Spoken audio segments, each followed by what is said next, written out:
Hey guys, this will be video 8 for the vintage white Falcon replica, and I've got to spend a little bit of time with it this morning in more design, and it's really interesting. I had this rough piece of plywood, and I had some white paint and I had some black paint, and I thought, well, I'll shoot it with some black first just for a base, so that when I spray my white, it'll cover much better.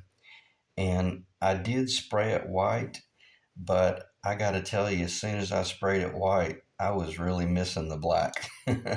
So, this is what I meant by it's really cool to just back up and punt and really think about what's in front of you, meaning all the parts and stuff, and what opportunities really present themselves, uh, or the direction you could take from here.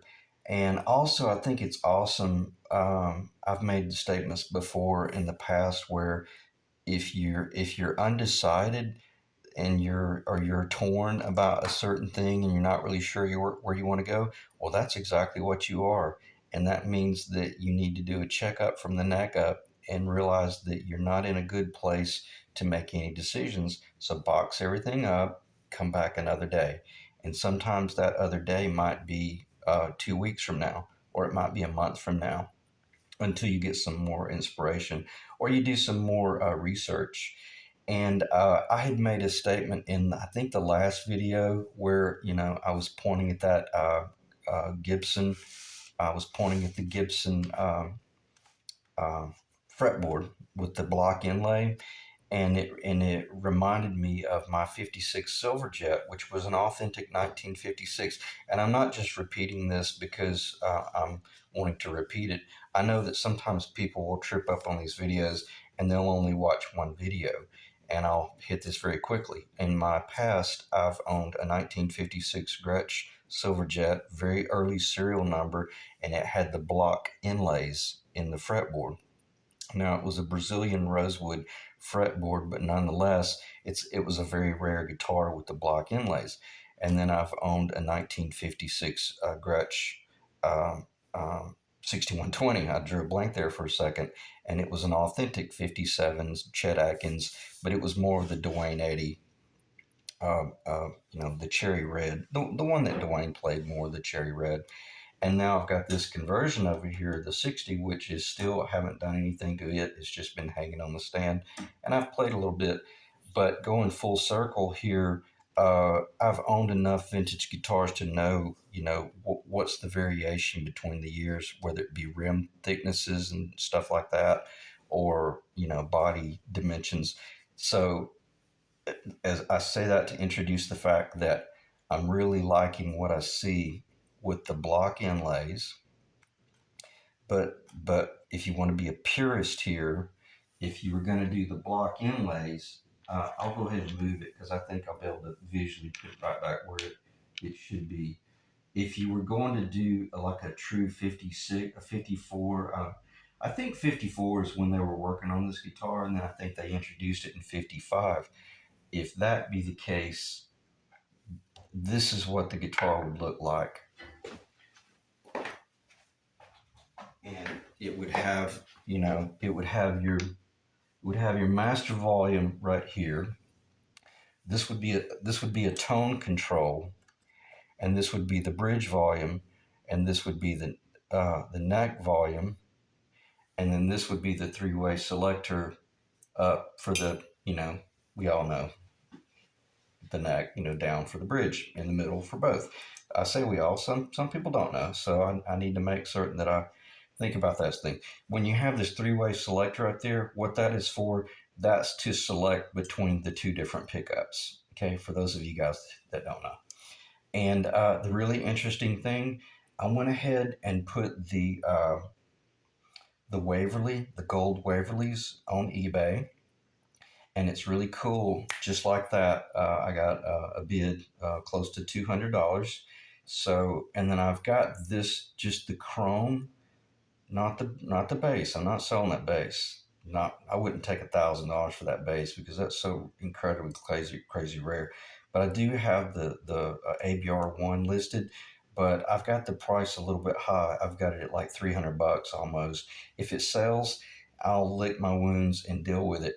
But where I'm going with this, that 1960s ABR1 chrome against the aluminum Bigsby on the black uh, support is well, I'm not going to say that because I don't want to be I don't want to be a Navy man, but it'd be incredible, and it is incredible because we're looking at a black guitar. Where am I going with this? I'm seeing a black Falcon, but it's a hybrid.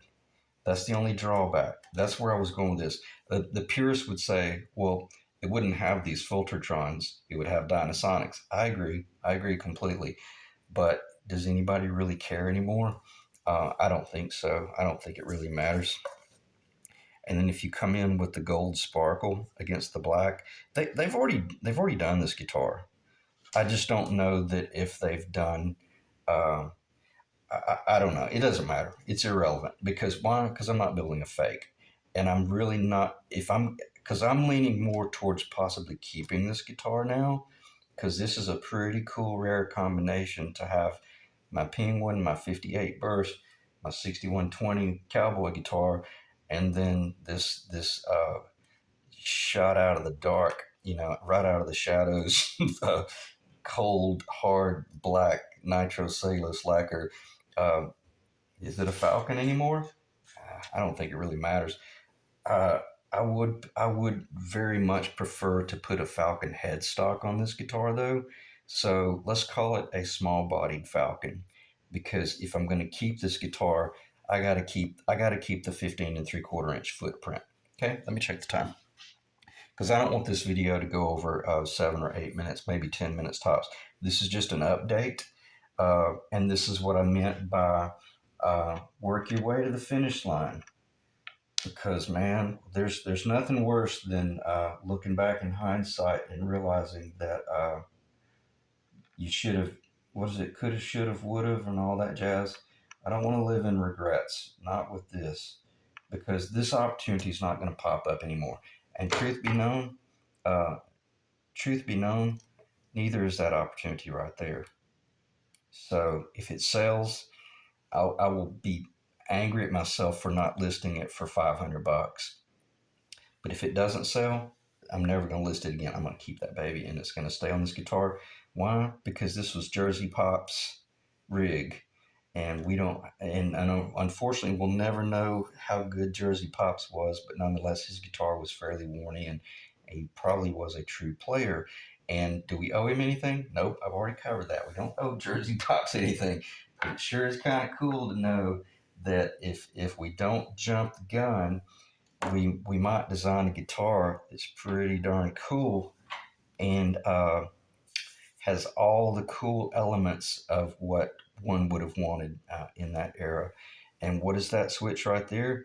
Well, the guys that had been following the video series told me that the third switch would have been for a kill switch, and I had even thought about putting a kill switch on the guitar once, just because sometimes I'm doing some psychobilly stuff, and it would be cool to be able to reach down and grab hold of a toggle and go click, click, click, click, click, and do some crazy, almost Eddie Van Halen type stuff, on a 6120. Or what is this thing anymore? It doesn't really matter anymore.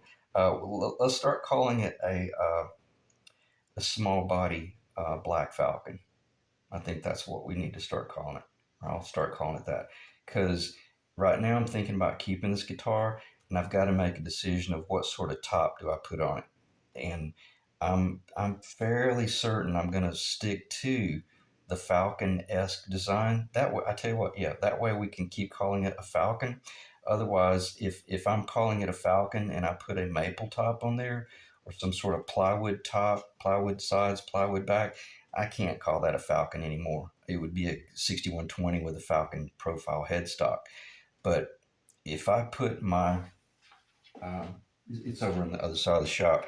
I've got some late 1800s Douglas fir that has a tap tone is as good, if not better, than any of the European spruce that I used to work with. I think it'd be really cool to build this guitar with a 3/8 inch thick Douglas fir slash spruce type top, and right now I'm thinking about going ahead and trestle bracing it. Why? Because this is a monster right here, and I think this is something that would be an incredibly enjoyable guitar to get to keep. And man, if it wouldn't make for incredible coffee talk, I don't know what would. So anyway, I'm gonna end the video right there, but I'll do an outro in memory of the guy that got it started for us all. And would I put the Chet Atkins pickguard on there?